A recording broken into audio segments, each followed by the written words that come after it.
Bruh. So fucking nasty. It was like, what is it? Probably like close to 8 people. I think there's like 6 in that room. And last night, this fucking Indian dude showed up. And the entire fucking room was just bombed with smelly socks and smelly feet smell. And it was obvious it was him. At that time, there was only 3 of us. Today, that's gone, now replaced by sweaty balls.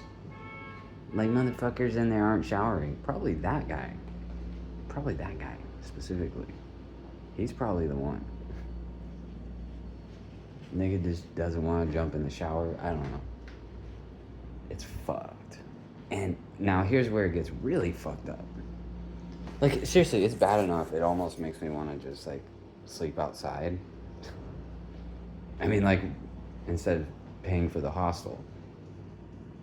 I'd be able to, if I could find a safe spot, I just do my own fucking thing, listen to music, jam out, and I have, like, a week's worth of power in my bag. But here's where it gets fucked up.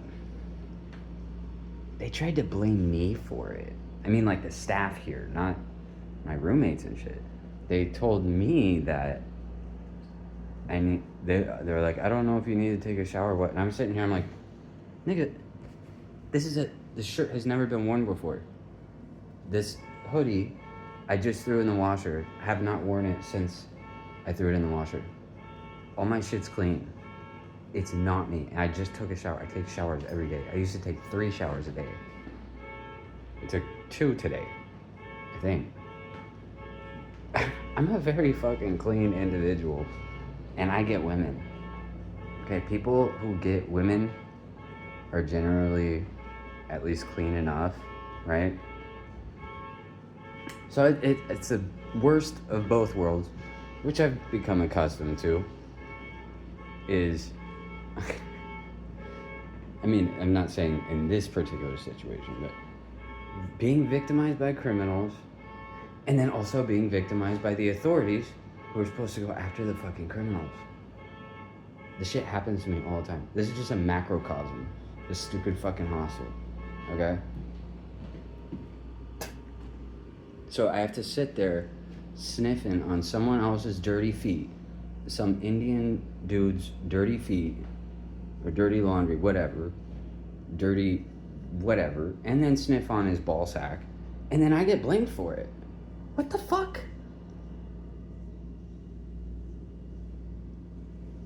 I don't know where the info is coming from, but I really do not fucking appreciate that.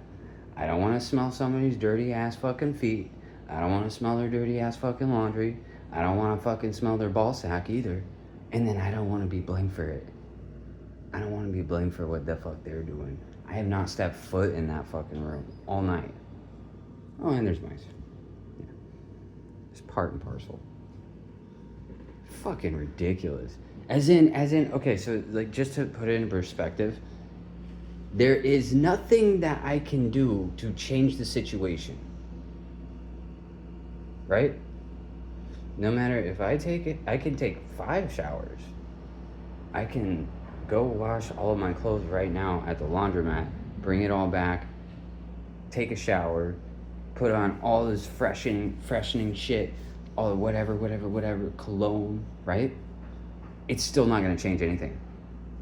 Because it's not me. I'm not the guilty party. And this happens constantly. This happens with the cops, happens with the feds, happens with these motherfuckers here, happens with all kinds of motherfuckers. I'm so fucking sick of it. I don't know if they're just like, oh, he looks homeless. No, well, this stuff I'm doing intentionally because I'm rescuing my kidnapped son. So I don't know if they treat me a certain way because of that. I don't know, but I'm so fucking sick and tired of it. I am sick of putting up with fucking douchebags and dirtbags day in and day out who can't get their fucking heads straight. They can't understand what it's like to just be a regular fucking human being, a normal person with normal proclivities, You only have to talk to me for all of 2 minutes to understand I'm not a fucking dumbass, right? Oh my god. I'm so fucking sick of dealing with retards. I'm so fucking sick of it. And now that the money is not coming through because my check has been flagged as high risk, even though it's from a fucking jeweler's shop where I sold 2 pieces of gold to them, and then they cut me a $1,200 check. I'm gonna call them tomorrow, figure out what the fuck is going on there, because otherwise it's kind of pointless for me to stay here if I've just been ripped off for $1,200. But here's what I think.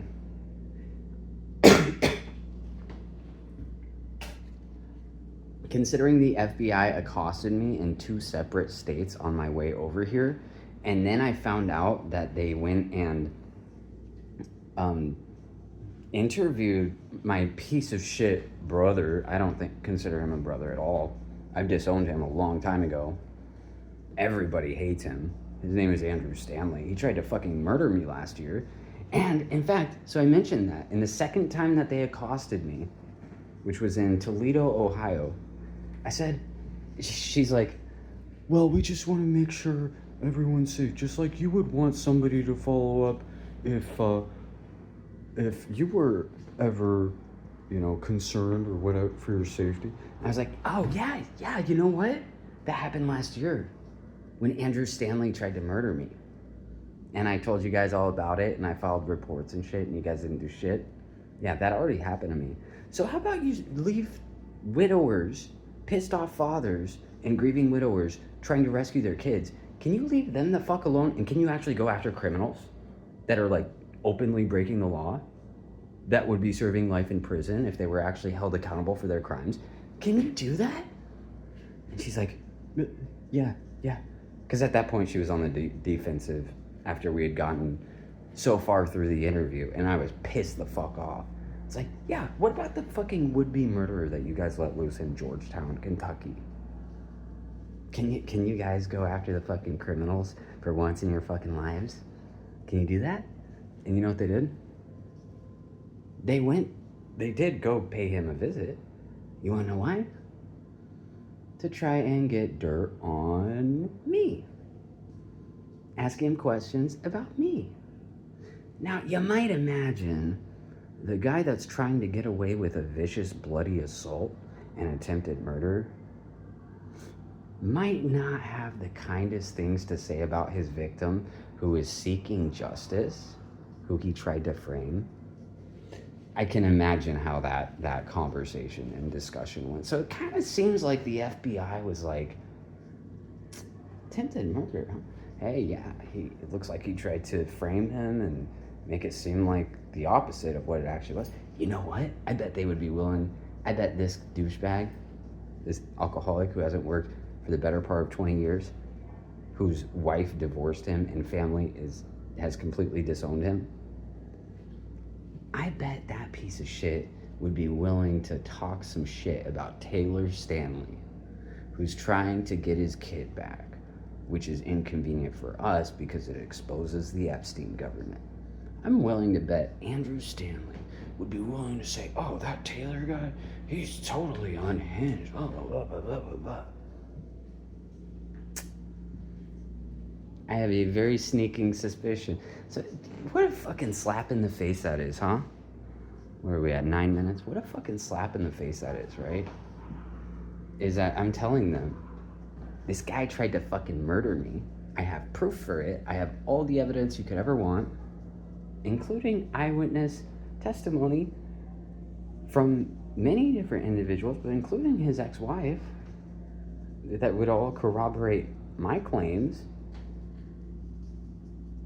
And then they finally pay him a visit, but it's so that they can get me.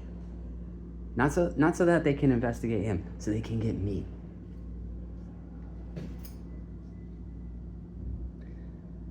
So we live in a country in which the government protects the criminals, protects the kidnappers, protects the would-be murderers, and goes after their victims. Goes after their victims. What? So if I want these same protections, what do I have to start kidnapping people's kids and trying to murder people and shit? Because apparently, if you're innocent, you get smeared as guilty, and if you're guilty, you get protected as if you're innocent. Apparently, that's the United States that we live in now. Apparently, that's a justice system. That's what you're paying the government to do, is to come after you, to protect criminals as they come after your kids, to overtly come after your kids and traffic them around to all these sleazy rich politicians and donors and backers and whatever, educational institution, fucking professors. There were some that visited like Epstein's island and shit. So if you want to be protected by, if you want the government that you pay to protect you, you have to be criminals like them. And then you're part of the club. There you go.